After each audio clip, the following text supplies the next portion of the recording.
sits in the captain's chair like a hoss, Yeah. while Bones just like mean mugs him. Yep. The ship is damaged and can't be stopped from drifting. Mm-hmm. And Spock theorizes that the arrival of Loskeen's ship might have something to do with them not being able to find Kirk. Right. The Enterprise is disabled. Right. Like it's just drifting in space. So then two more Tholian ships show up and they trap the Enterprise in a Tholian Web. I really enjoyed the special effects. I thought it was a lot of fun. It's just like these two ships, like with like it's like a screensaver from like Yeah, Windows exactly. Windows like 3.1. Exactly. Like if someone didn't make a Tholian Web screensaver, like They could make it for like for Windows 3.1, then they fucked up. Someone fucked up. Somewhere down the line. Somewhere down the line fucked up. So then next we get the funeral of James Kirk, which I liked this part. Which, if this episode were a comic book, like that's what it would be like Star Trek, like issue 52, like the funeral of James and they'd T. be like Kirk. people like mourning like over Right. his open casket. Yep. But even though that scene is never in the comic book itself, and Right. I mean, like there is a funeral, but that's how comic books get you. Yeah, exactly. By the way, they have those covers, these really evocative, interesting covers, and the scene itself is sometimes never in they were more guilty of that in the old days. They don't do it as much anymore. By the way, that's how they get you. By the way, but yeah, so if you're buying comic books when this show was big, then you got a lot. Every week. Every week, you got out of your pocket change. So a red shirt goes nuts, but it's right after Spock says that Kirk isn't alive. So I like to think that it's not so much a space dementia, but grief dementia. He's heartbroken. I really liked the whole funeral aspect and also the Kirk's last orders bit, which I guess we're about to get to. They listen to a tape, and that Kirk made in case he dies. If you're watching this, I've ceased to exist. And so Bones starts laying it on thick when he says that he says like the only way that Kirk's death would have been worth it is if the Enterprise was safe, and you've made it so that the Enterprise isn't safe. So you've made Kirk's death meaningless. Like he's like really like laying it on thick. Yep. So Bones says they get out alive. Spock will get a medal and he'll take over the Enterprise. And Spock's like, I've already taken over the Enterprise, dude. I've accomplished everything except a medal. And Bones like, he like literally like verbatim says, I aim to remedy that. And it's like, shit, Are dude. you gonna kill him? Well, like in Mirror Mirror? Yeah, exactly. But like seriously, he's fucking hating the fuck out of Spock right now. He really is. And granted, his best friend's dead. Yeah, emotions are running high, even in Spock himself. So the message from Beyond the Grave is like, hey, stop being dicks and play nice. Right, listen to each other. Like, Spock, I know you have the chutzpah and the pills to run the Enterprise. Listen to Bones. He's, he'll be your conscience. Yeah, he thinks with his heart. Right. And Bones, don't be such a fucking racist. It was like, you should respect Spock. Right. He is a great, he can be a great captain. And that's what I really love about this episode is the fact that Kirk being pulled from the center of things, it really gives the rest of the crew a chance to really shine and sort of act without him. Because, most of the time it's really Shatner's show, like hardcore his show. So by pulling him out, I thought that was also a nice change of pace. It was like, here's a chance to actually see what he means to them without him being there. Like pulling him out shows how important he is. And I found it fairly moving for an episode about a guy appearing as a ghost in mirrors and whatnot. Yeah, the next scene, Uhura's in her room and she sees Kirk in her peeping mirror. Her. And jerking off. She thinks that she's going, they think that she's going crazy, but then Scotty sees it. And they come to sickbay where Uhura's been restrained like any hysterical woman. And then Bones and Spock finally see it too. So some more people go nuts, but Bones finds a cure. And then right before the web is completed, the Tholian Web, Spock turns on the engines and they manage to escape. And the ghost shows up long enough so they can grab a hold of him and everything. Gotcha! Everything's fine at the end. And how do they get away from the Tholians?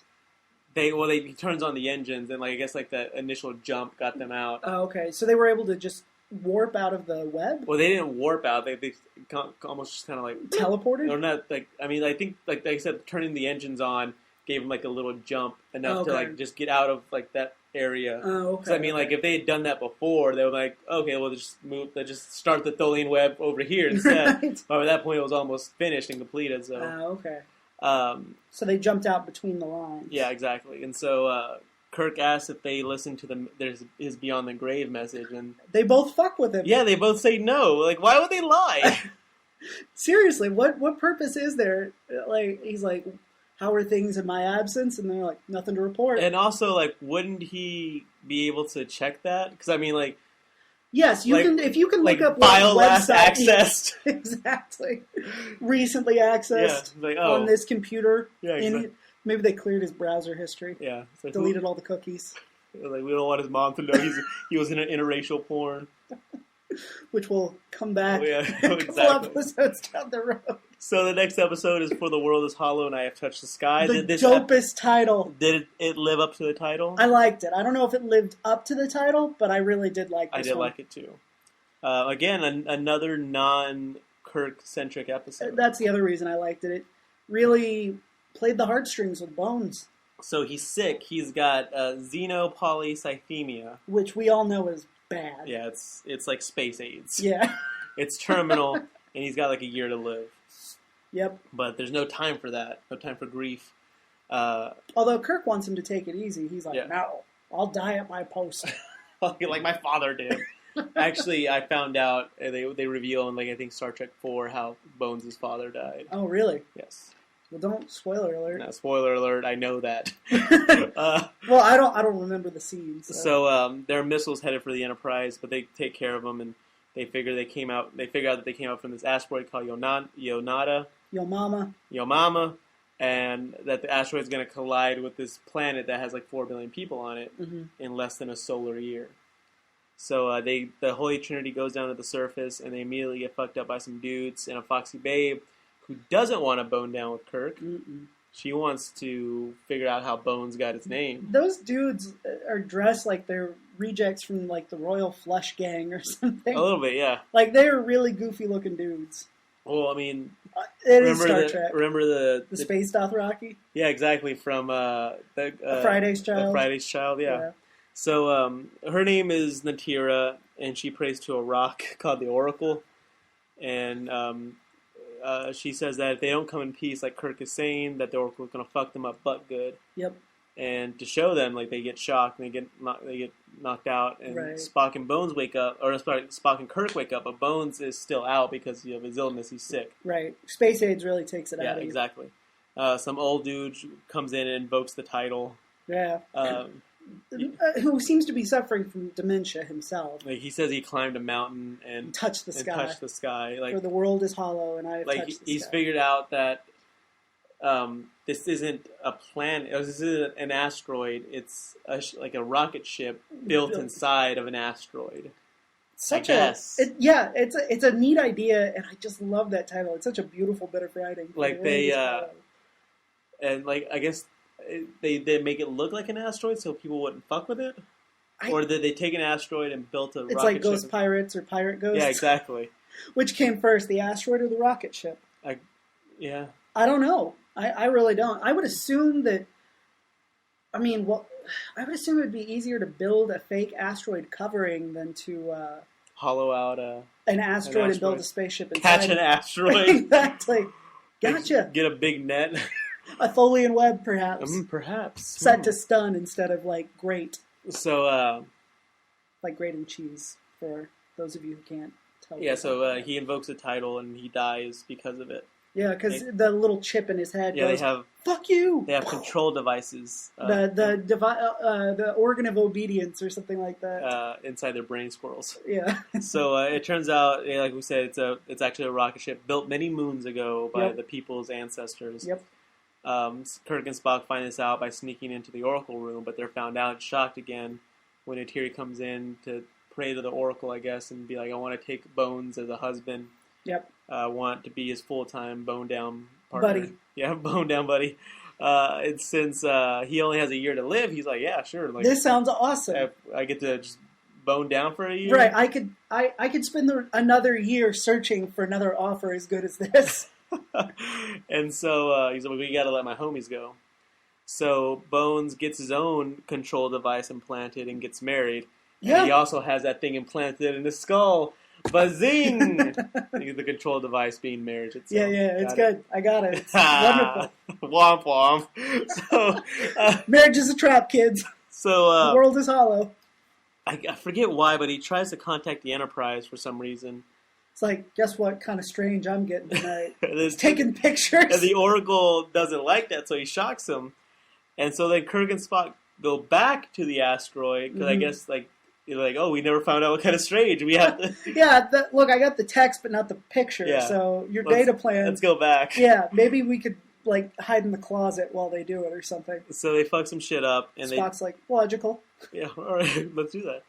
So they take out his device, and then his wife's device, when after she backtalks the Oracle and gets shocked. Yeah. And so they manage to turn the Oracle off because it's just a computer. And they divert the ship. They find the book. Yeah, they find the good book. I guess that's why he got shocked because he found the book hiding in the Oracle. And or in one of the stones. And that's why he contacted the Enterprise. Right. Because he's like, I know the answer. And so, and they managed to divert the ship from the planet so no one has to die. Right. And so they find them another planet, right? Yeah, they find them a planet to where they will be able to like colonize without destroying. Yeah, and so also they find a cure for his illness. Thank goodness. Burr, burr, burr, burr. Well, yeah, it like literally in the last 3 minutes, when they're passing by the data bank, Spock runs the tricorder over it and goes, "There's a lot of knowledge in these." Like apparently he can read the library just by running his. It's like if I pointed my iPhone at a bookshelf and I was like, "What can I gain from this?" And he's like, "They've amassed a lot of medical knowledge, including a cure for space AIDS." And so I was like, "Oh, I guess we won't have to die, Bones." And Bones is like, "I'll return here one day." I'll return after after the tour of duty is over. After you colonize this planet, but I don't think he ever does. I don't think he ever does either, and that's a shame because it's a really touching thing. I love the idea that he has a wife out there, somebody that he actually cares about, and it's just sort of a dropped thing. Like we don't want to go back to that. No. That's season 3. Next episode is Day of the Dove. Another pretty good one. Yeah, it's pretty good. Didn't have a great payoff. No, but the build-up was... Yeah, it was worth it. Yeah. So the Enterprise gets this fully distress signal, and they waste an entire day. The end. She's like, that was a day wasted, and Kirk goes to bed all grumpy, kicking his blankets. I don't want to go to sleep. Chapel's like, now Kirk. Kirk calls by his last name. Yeah. Now James. Now Jimmy. Now Jimmy. You promised. But no, they're down there... and then the Enterprise sees a Klingon ship, and then they see like the Klingon ship there's like little explosions on the ship. Yeah. So then there's some Klingons beam down, and they capture the Enterprise landing party and accuse them of the guy destroying the ship. He's like, you blew up my ship, and they're like, no, you're gonna do that. That wasn't us. So Chekhov gets tortured for mouthing off about his dead brother. Piotr. He's like, you Klingons killed him, which. No, they didn't. They didn't, which we'll find that out later. Yeah, spoiler alert for those of you who get your track exclusively from this podcast.